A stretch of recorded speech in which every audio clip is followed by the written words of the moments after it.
नमस्कार दोस्तों, आइए अगले सेट के कुछ क्वेश्चन हैं, इनको लेते हैं। पहला क्वेश्चन, अनफॉर्चुनेटली द पर्सन, ये डी छोटा है इसमें, ये समझिए।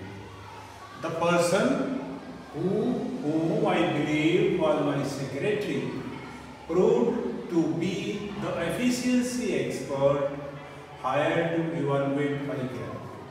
सेंटेंस थोड़ा बड़ा है लेकिन इसको समझने की कोशिश करें। इसमें देखिए चॉइस दे रखी है हु और हूम से।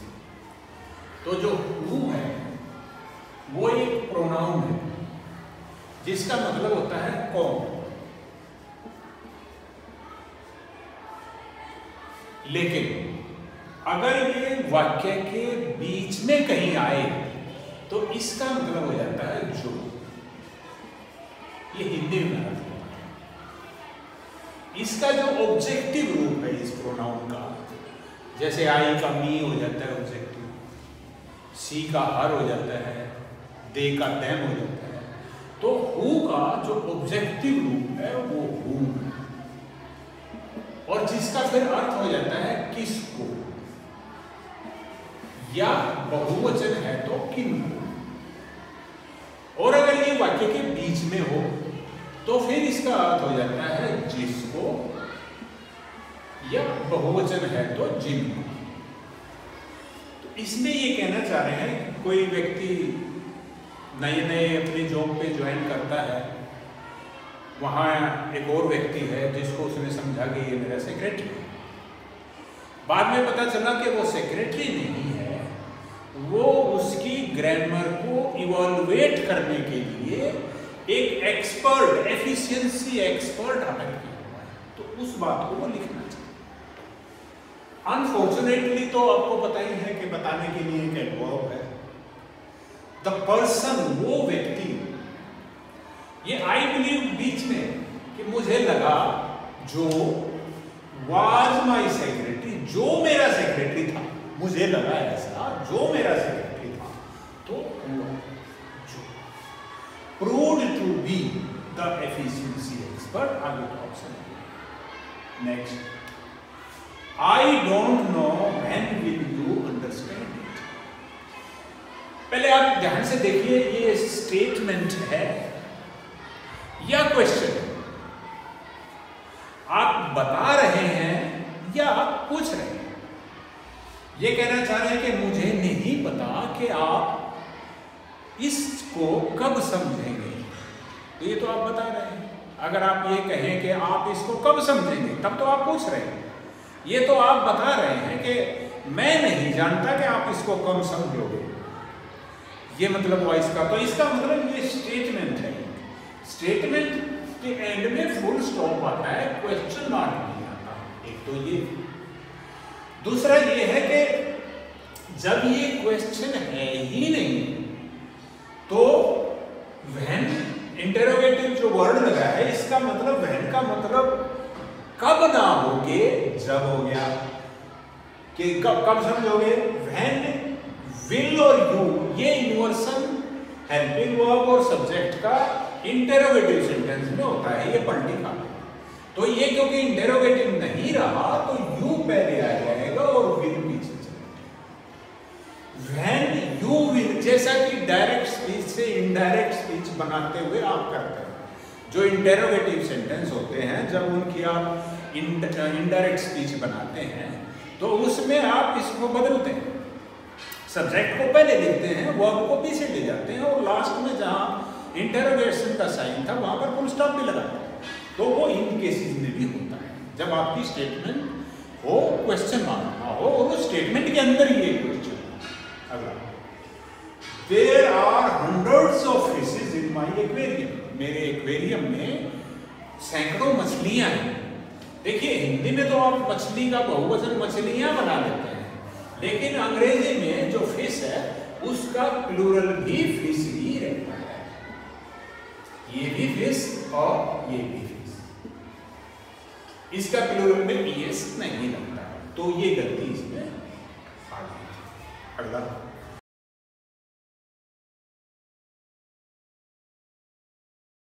It is high time that we start doing hard work for our examination. अब समय आ गया, हिंदी में तो हम ऐसे बोलते हैं, अब समय आ गया है कि हम अपनी परीक्षा के लिए सख्त मेहनत करना शुरू कर दें। लेकिन अंग्रेज जब ऐसी बात, अंग्रेज इस चीज को उसी समय कहते हैं कि जब पहले से ही शुरू कर देना चाहिए था, यानी देर हो चुकी है, और उसको फिर वो बोलते हैं इट इज हाई टाइम या इट इज टाइम दैट, या तो हाई टाइम बोलते हैं या टाइम बोलते हैं दैट, और इसके बाद जो कुछ आता है उसको पास्ट टेंस में लिखते हैं। पास्ट टेंस में लिखेंगे तो स्टार्ट की बजाय स्टार्टेड हो जाएगा, तब ये करेक्ट अनुवाद होगा इसका। अगला, she has an university degree in English literature. इसमें देखिए ये जो यूनिवर्सिटी है ये एक काउंटेबल नाउन है। यूनिवर्सिटी डिग्री काउंटेबल नाउन है तो इससे पहले ए या एन लगना जरूरी है, ये बात तो ठीक है। अब ए लगे या एन, एन उन शब्दों से पहले लगता है जो कि वोवल की साउंड से शुरू होते हैं, वोवल से नहीं, वोवल की साउंड से।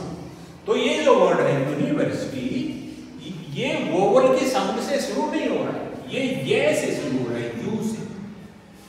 वैसे तो यू है, लेकिन जब इसको बोलते हैं यू तो वावल है, लेकिन इसकी जो साउंड है वो ऊ की साउंड नहीं है, यहां पर यू की साउंड है।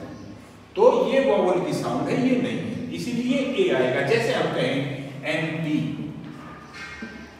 ही इज एमपी या ही इज एन एमपी, इसको जब आप बोलते हो एम बोलते हो तो ये ए से शुरू हो रहा है, ए तो वोवल की साउंड है, स्वर है, इसीलिए एन एमपी। लेकिन यूनिवर्सिटी में यू है, ऊ नहीं। इसी तरह से अम्ब्रेला, ये भी यू से शुरू है, लेकिन इसकी जो साउंड है अम्ब्रेला ऐसे, जो कि वोवल की साउंड है, जो कि स्वर। अम्ब्रेला होगा तो एन अम्ब्रेला, यूनिवर्सिटी होगा तो ए यूनिवर्सिटी, एन नहीं होगा। उम्मीद है ये क्लियर हुआ होगा। अगला, Many boys don't know how to tie a cow with a rope. बहुत से लड़के नहीं जानते कि गाय को रस्सी से कैसे बांधे। जब ये मैनी ए आता है तो हमें टेम्पटेशन होती है कि यहाँ प्लूरल नाउन लिखें, लेकिन ए को देखना है हमें, ए आ गया तो सिंगुलर आएगा, ये एस नहीं आएगा, पहली गलती तो ये। और जब ये सिंगुलर की तरह चल रहा है तो फिर यहाँ पर खासकर प्रेजेंट इंडेफिनिट टेंस में या किसी भी टेंस में जो वर्ब आएगी उसका वही रूप आएगा जो सिंगुलर नाउन के साथ आता है, सिंगुलर सब्जेक्ट के साथ आता है। तो सिंगुलर के साथ डू नोट नहीं आता, डज नोट आता। डू नोट तो इसमें है और इसकी बजाय हमें इसको किस चीज में कन्वर्ट करना है, डज नोट, तब ये सेंटेंस ठीक बनेगा। आई सॉ हिम, मैंने उसको देखा, कब? When he was entering into the science room yesterday, जब वो कल साइंस रूम में एंटर कर रहा था तब हमने देखा। तो ये देखिए ये जो वर्ब है एंटर, इसके साथ इनटू नहीं लगता था, इनटू इसी के अंदर निहित है, तो ये इनटू यहां पर। Your advices has, no, has की बजाय अगर हैड करेंगे तो इसमें फिर ज्यादा स्पष्टता आएगी कि हम ठीक लिख रहे हैं या गलत लिख रहे हैं। लेकिन फिलहाल देखिए पहली गलती तो इसमें यही है, जब एडवाइसेस आ गया तो यहां पर हैज नहीं आएगा, हैव आना चाहिए, एक तो ये बात। लेकिन समस्या ये है कि ये जो एडवाइस वर्ड है ये हमेशा ही सिंगुलर होता है, ये प्लूरल होता ही नहीं है। तो योर एडवाइस होना चाहिए यहां पर, और एडवाइस होना चाहिए तो फिर हैज ठीक है। इसीलिए your advice has no effect on him at all, तब ये सेंटेंस ठीक होगा। एडवाइसेस लगाएंगे तो गलत हो जाएगा, चाहे आप हैव भी लगा दें यहां पर तब भी गलत हो जाएगा, क्योंकि एडवाइस का प्लूरल एडवाइसेस होता ही नहीं है, ये हमेशा ही सिंगुलर के रूप में यूज होता है। जैसे कि इंफॉर्मेशन वर्ड है, सीनरी वर्ड है और न्यूज वर्ड है, ये कभी प्लूरल होते ही नहीं है, यूज ही नहीं होते प्लूरल के रूप में। इसी तरह से फर्नीचर है, इक्विपमेंट है, ये हमेशा ही सिंगुलर की तरह यूज होते हैं। और इनके पास इनके बाद में सिंगुलर ही वर्ड आती है, इसलिए हैव भी नहीं आएगा। हैज ठीक है, पर एडवाइसेस गलत है, एडवाइसेस की बजाय एडवाइस है। यू में फाइंड, वैसे मेरी इंटेंशन यहां पर हैड लिखने की थी ताकि ये हैज और हैव का तो कंफ्यूजन ही नहीं। You may find the gate at the back side of our house, हमारे घर की पछीत में, हमारे घर के पीछे आपको गेट मिलेगा। पछीत के लिए या बैक वर्ड होता है, उसके लिए बैक साइड नहीं होता। बैक साइड तो व्यक्ति के शरीर का वो हिस्सा होता है जिसको वो जमीन पे या कुर्सी पे रख के उसके ऊपर बैठता है, हमारा ये हिस्सा होता है। तो बैक साइड हम बिल्डिंग वगैरह के लिए या किसी टेलीफोन की बैक बोलेंगे, उसको बैक साइड नहीं बोलेंगे। तो बैक ठीक है, बैक साइड गलत है। यही केस, ऐसा ही ट्रीटमेंट फ्रंट के साथ भी होता है। हमारे घर की फ्रंट साइड नहीं होती, हमारे घर का फ्रंट होता है। She is not my, S को आप कैपिटल कर लें यहां पर। She is not my real sister, वो मेरी रियल सिस्टर नहीं। भाई सिस्टर तो सिस्टर ही होती है, रियल और फॉल्स नहीं होती। ब्रदर भी इसी तरह से। सिस्टर वो होती है जो आपकी सहोदर है। सहोदर का मतलब है जिसका, आपका और उसका जो माँ है वो एक ही है। तो जिसके पेरेंट्स कॉमन हो दो बच्चों के, तो वो दोनों सहोदर होते हैं। अगर उनमें एक मेल है तो वो ब्रदर है, अगर फीमेल है तो वो सिस्टर है। तो ये मेल और फीमेल होते हैं, ब्रदर और सिस्टर होते हैं। इसमें रियल फॉल्स नहीं होते। आप हिंदी में बोलते हैं किसी को, आप चाचा की लड़की है उसको भी बहन बोलते हो, और मामा का लड़का है उसको भी भाई बोलते हो, लेकिन अंग्रेजी में इस तरह के वर्ड नहीं है। उनके लिए अलग वर्ड होता है कजन। तो ब्रदर रियल और फॉल्स नहीं होते, ब्रदर सिस्टर। विनेश फोगाट, हर ये लिखिए, हाँ आ गया कजन। कजन आ गया तो कजन का मतलब ही है वो बच्चा जो आपके रिलेटिव का बच्चा है और उसका रैंक आपके बराबर का रैंक है। हायरार्की में जाएं तो, नेग में जाएं तो आपके बराबर का नेग है उसका, तो उसको आप कजन बोलते हो। वो मेल और फीमेल दोनों के लिए यूज होता है। उसके बाद में फिर आपको सिस्टर या ब्रदर लगाने की जरूरत नहीं है। तो Vinesh Phogat, her cousin Sangeeta Phogat and Sakshi tried to breach the barricades. ये दी है यहां पर, ट्राइड टू, ये नहीं, tried to breach the barricades. ये अनफॉर्चुनेटली कल के पेपर में था, न्यूज आइटम था, द हिंदू में भी था और द ट्रिब्यून में भी था, दो में तो मैंने पढ़ा। लेकिन ये न्यूज आइटम, ये पीटीआई की फीड थी, तो पीटीआई का जो कॉरेस्पॉन्डेंट था उनसे गलती हुई, उन्होंने यहाँ पर कजन सिस्टर लिख दिया, क्योंकि हम तो उनमें बोलते हैं, इसलिए उनसे लिखने में भी आ गया फिर ये। और उन्होंने किसी ने एडिटिंग करनी नहीं थी तो पीटीआई से लिया और यूं का यूं उसमें छाप दिया। ये गलती इसने थी। अगला, आई शैल रिप्लाई सून, मैं जल्दी जवाब दूंगा। इसके बाद सेमी कॉलन है, सेमी कॉलन के बाद अगला सेंटेंस शुरू हो गया। Let me give little thought to it, मुझे इस पर थोड़ा सा विचार करना है। अब थोड़ा सा जो शब्द है हिंदी में हमें आप इसको थोड़ा बोलते हैं, ऐसे थोड़ा या थोड़ी, लेकिन इसका जो अनुवाद है अंग्रेजी में वो ए लिटिल है, लिटिल नहीं, ए लिटिल। अगर आप ए को हटा देंगे इसका मतलब तो ना के बराबर हो जाएगा, यानी कोई विचार नहीं करूंगा मैं इस पर। लेकिन आप कहना नहीं चाहते कि आप नोट वर्ड को यूज नहीं करना चाहते, इसलिए आप उसकी जगह लिटिल लगा सकते हैं। लिटिल का मतलब आप विचार करेंगे नहीं। अगर आपने थोड़ा बहुत विचार करना है तो ए लिटिल लगाइए, तब ठीक है। अगला, सी इज माई मिसेस। ये आमतौर पर हम लोग करते हैं ऐसा। आप जा रहे हैं, बीवी के साथ जा रहे हैं, मेहमानों से इंट्रोड्यूस करा रहे हैं, कहेंगे ये मेरी मिसेज है।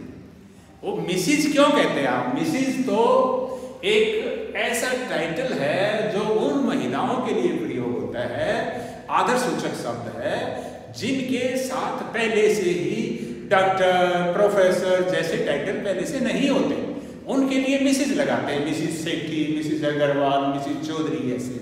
आप मिसेज कहेंगे तो कोई तुक ही नहीं है, आप सीधा वाइफ क्यों नहीं बोल सकते? सी इज माई वाइफ, ये बेटर है, ये ऐसे ही बोलना चाहिए। अगला, he was dancing on a bhangra tune, वो भंगड़ा टून पर नाच रहा था।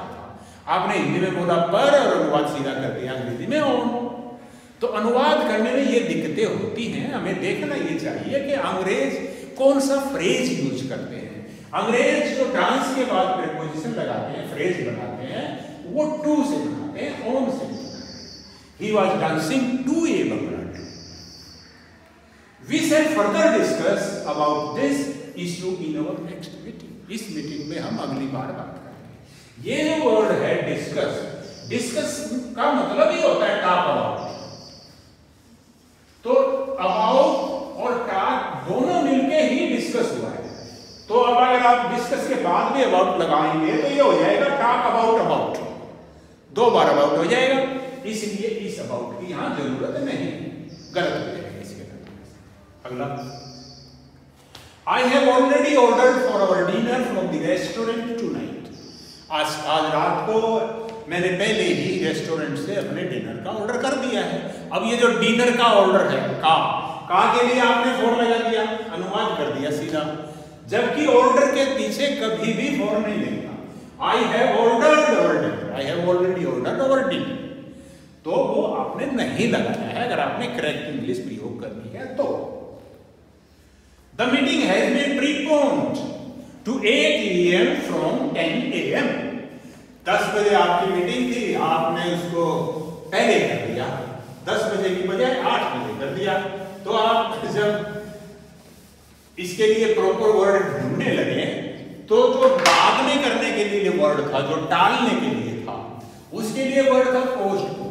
पोस्टपोन का मतलब है फ्यूचर के लिए टाल देना किसी काम को, किसी इवेंट को।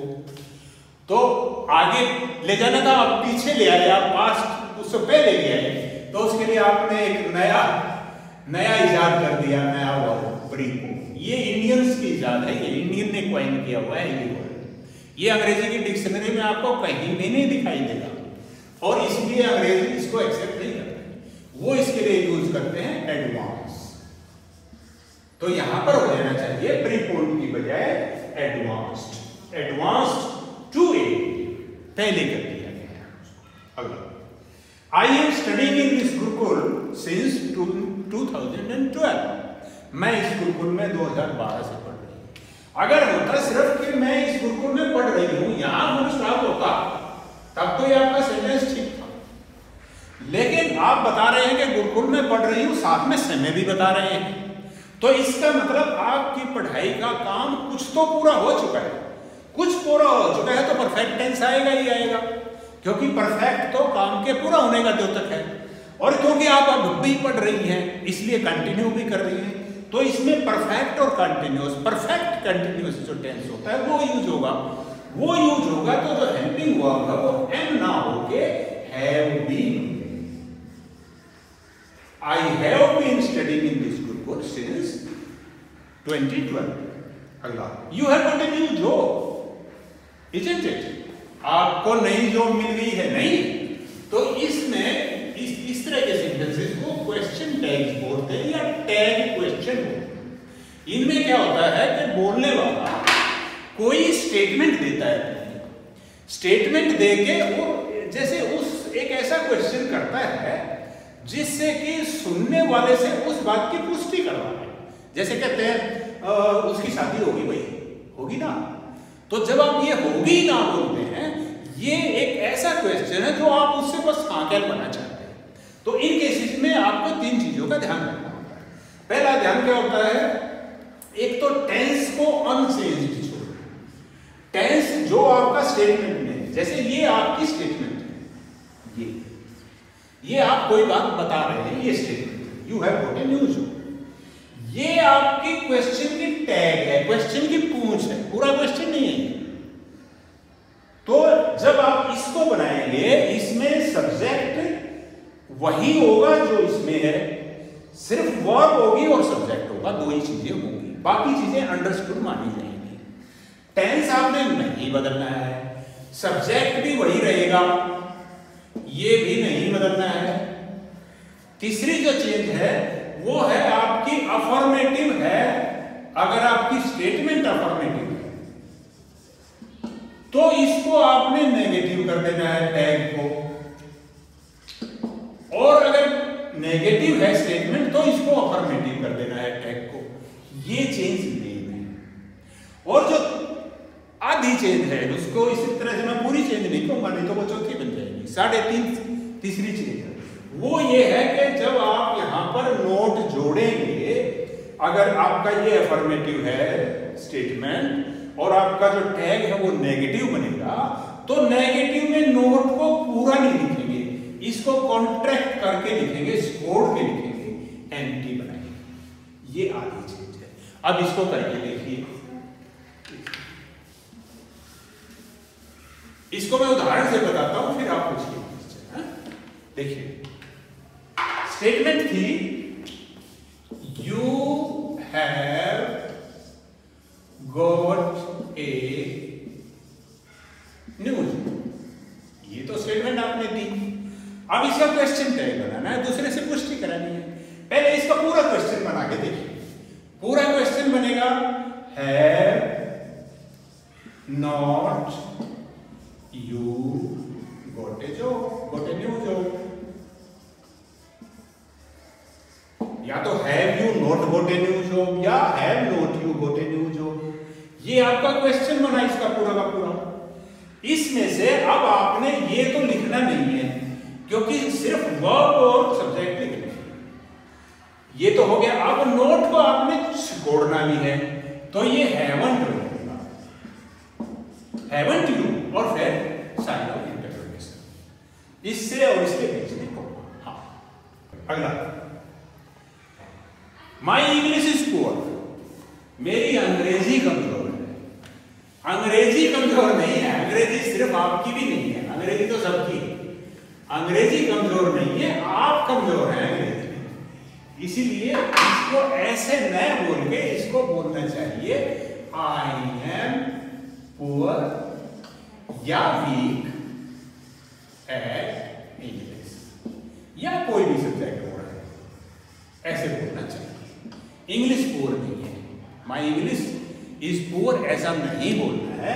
आई एम पुअर या I am weak at English, वो आपका सही बोलने का तरीका है। तो उम्मीद है आज का लेसन आपके लिए कुछ उपयोगी रहा होगा। थैंक यू, नमस्कार।